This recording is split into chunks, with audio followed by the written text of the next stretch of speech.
ஜமாத்தே இஸ்லாமி ஹிந்த் மூத்த தலைவர்களில் ஒருவரான டாக்டர் அப்துல் ஹக் அன்சாரி அவர்கள் உத்தரப்பிரதேசம் குஷி நகரில் தாம் குஹிராஜில் 1931 செப்டம்பர் 1 பிறந்தார். மிகச்சிறந்த கல்வியாளர் மற்றும் இஸ்லாமிய கல்வியின் தலைவர். 1952 ஜமாத்தின் உறுப்பினரானார்.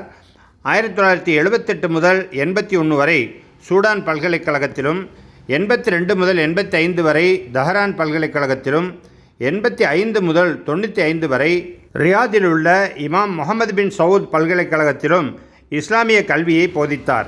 ஜமாத்துடைய மத்திய ஆலோசனை குழு உறுப்பினராக இருந்தார். கேரளா சாந்தபுரம் அல் ஜாமியா அல் இஸ்லாமியாவின் வேந்தராக, சான்சலராக பணியாற்றியுள்ளார். 2003 முதல் 2007 வரை ஜமாத்தே இஸ்லாமி ஹிந்தின் அகில இந்திய தலைவராக பொறுப்பு வகித்த அவர் 2012 அக்டோபர் 3 இவ்வுலகை பிரிந்தார்.